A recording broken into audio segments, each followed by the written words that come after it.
अस्सलाम वालेकुम nine class. क्या हाल चाल है बच्चों आप लोगों के। उम्मीद है बेटा आप सब खैर खैरियत से होंगे।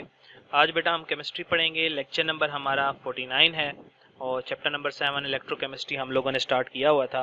अगर आप लोगों को याद हो तो लास्ट टाइम हम लोग पढ़ रहे थे कि हम किस तरह से करोजन से बच सकते हैं, तो उसी सिलसिले में हम लोगों ने मेटालिक कोटिंग स्टार्ट किया था। तो आज हम उसी को कंटिन्यू करेंगे और हम देखेंगे कि मेटालिक कोटिंग क्या होती है और वो कितने तरह की होती है।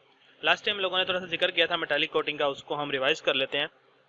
मेटालिक कोटिंग जो है वो हमारे पास एक बेस्ट मेथड है किसी भी मेटल को प्रोटेक्ट करने का, खासकर जब मेटल जो है वो किसी एसिडिक मीडियम में यूज़ हो रहा हो या ऐसी जगह पे जहाँ पे एसिड की क्वांटिटी क्या हो, ज़्यादा हो। तो इसमें हम क्या करते हैं कि एक मेटल के ऊपर किसी और मेटल का कोट लगा देते हैं, उसको कवर कर देते हैं, जिसकी वजह से क्या होता है दूसरा जो मेटल होता है वो नीचे वाले मेटल को करोजन से बचाता है। इसमें हम ज़्यादातर जो मेटल यूज़ करते हैं उसमें Zn, Sn, Cr शामिल हैं। हम लोग सिल्वर की भी कोटिंग करते हैं, गोल्ड की भी कोटिंग करते हैं, मुख्तलिफ कोटिंग करते हैं, लेकिन ये वाले जो हैं वो ज़्यादा कॉमन है। तो हम पढ़ेंगे आज फिजिकल मेथड्स जिसमें हमारे पास गैल्वेनाइजिंग एंड टिन कोटिंग आ जाती है। अब इसको आपने अच्छे से पढ़ना है क्योंकि ये शॉर्ट में अक्सर वो लोग देते होते हैं कि व्हाट इज़ गैल्वेनाइजिंग या फिर जिंक कोटिंग। तो स्टार्ट करते हैं। देखें लिखा हुआ है the process of coating a thin layer of zinc on iron is called galvanising. जब आप जिंक की एक बारीक सी लेयर आयरन पे यानी लोहे के ऊपर चढ़ा देते हैं, उस पर कोट कर देते हैं, तो उसको हम क्या कहते हैं, गैल्वेनाइजिंग। अब आप हेडिंग दे देंगे इसके ऊपर मेथड। तो मेथड स्टार्ट करते हैं। कहते हैं this process is carried out by dipping a clean rod clean iron sheet in zinc chloride bath and then heating it. ठीक हो गया। तो सबसे पहले क्या है जो प्रोसेस है उसमें सबसे पहले क्या करना है कि हमने एक आयरन की लोहे की एक शीट लेनी है, उसको साफ करना है। साफ करने के बाद हमने एक सोल्यूशन बनाया होगा जिंक क्लोराइड का, उसके अंदर हमने उसको डिप करना है, धोना है, और यानी उसको डिप करके हम उसको क्या कर देना है, हीट कर देना। ठीक है। या हीटेड जिंक क्लोराइड लेके उसमें हमने उसको डिप करना है, उसको वॉश करना है। ठीक हो गया। उसके बाद क्या करना है, after this sheet is removed, उसके बाद शीट निकाल लेनी है। Rolled into molten zinc metal bath and finally air cooled. उसके बाद हमने क्या करना है, उसको रोल करना है जिंक मेटल के बाथ के अंदर। ठीक है। वो कैसे करते हैं कि हम एक बेल्ट पे जिंक मेटल आ रहा होता है पिघला हुआ, उसके ऊपर हम लोहा रख के उसके ऊपर से फिर हम क्या करते हैं, रोलर गुजारते हैं, जिससे वो क्या होता है जिंक मेटल की एक बारीक सी लेयर हमारे आयरन की शीट के ऊपर चढ़ जाती है। और फिर आगे पंखे लगे होते हैं, वो फिर उसको क्या करते हैं, आयरन को शीट को जिस पे जिंक चढ़ गया उसको ठंडा करते हैं। तो इस तरह से हमारा जिंक कोटिंग का प्रोसेस कंप्लीट होता है। अब एडवांटेज की बात करें तो इसका बहुत बड़ा एडवांटेज है। वो क्या है, advantage of galvanising is that zinc protects the iron against corrosion even after the coating broke surface is broken.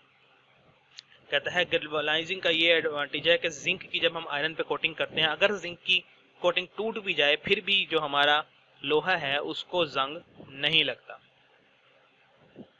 ठीक हो गया बेटे।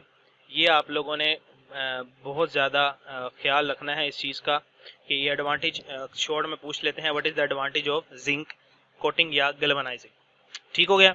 अब मैं इसको थोड़ा आपको डिटेल में बता दूं मिलके कि ऐसा क्यों होता है कि जो जिंक है वो क्यों प्रोटेक्ट करता है टूटने के बावजूद भी। जब जिंक की लेयर टूटती है ना तो जिंक के आयन निकलने लग जाते हैं। जब वो जिंक के आयन निकलते हैं तो वो क्या करते हैं, जहाँ से जगह टूटी होती है वहाँ पे एक इनविजिबल सी, हमें तो आंखों से नज़र नहीं आ रही थी, लेकिन वो एक बारीक सी इकट्ठे होकर एक लेयर बना देते हैं लोहे पे, जिसकी वजह से फिर हमारा जो लोहा है वो एयर के कांटेक्ट में नहीं आता और उसको जंग नहीं लगता। आगे चलें तो लिखा it involves the tin coating पढ़ने लगे हम कि टिन को कैसे कोट करते हैं। ठीक है। It involves the dipping of the clean sheet of iron in a bath of molten tin. ठीक है। हम लोहे पे टिन कोटिंग कैसे करते हैं, टिन की कोटिंग हम इसलिए करते हैं ताकि जो हमारा लोहे का जो कैन है, ठीक है, जिसमें फूड वगैरह पैक करते हैं, तो उसको जंग ना लगे और उसका कोई, क्योंकि आपको पता है कि जो फूड वगैरह हम पैक करते हैं उसमें अक्सर हमने एसिड वगैरह डाला होता है। ठीक है। फूड प्रिजर्वेशन के लिए ना हम लोग अक्सर एसिटिक एसिड का या बेंजोइक एसिड का इस्तेमाल करते हैं ताकि हमारी जो फूड है वो प्रोटेक्टेड रहे। ठीक है। उसका कोई रिएक्शन जो है वो एक्सपायर ना हो जल्दी। ठीक है।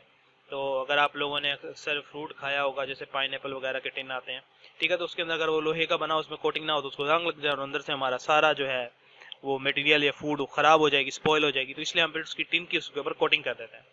तो अब इसके लिए हमने क्या करना है, एक शीट लेनी है आयरन की, ठीक है, और उसको हमने बाथ करना है, डिप करना है मोल्टन टिन में। उसके बाद क्या करना है, then passing it through hot rollers, फिर हमने गर्म किए होंगे सही से रोलर्स, और उन रोलर्स के अंदर से उसको क्या करेंगे, पास करेंगे।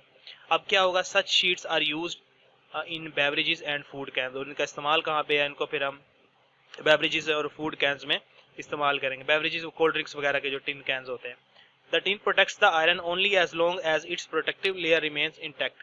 और क्या, अब ये देखो इसका डिसएडवांटेज है कि अभी आपसे पूछा जा सकता है कि जो टिन कोटिंग है उसमें हम गैल्वेनाइज को क्यों प्रेफर करते हैं। तो उसमें आप फिर ये लिखेंगे, उसमें तो आप लिख देंगे ना कि जिंक जो गैल्वेनाइजिंग है या जिंक कोटिंग है उसमें टूट भी जाए फिर भी वो प्रोटेक्ट करती है लोहे को, लेकिन इसमें क्या होगा, जब से ही टिन की लेयर उतरेगी तो लोहे को जंग लगना शुरू हो जाएगा।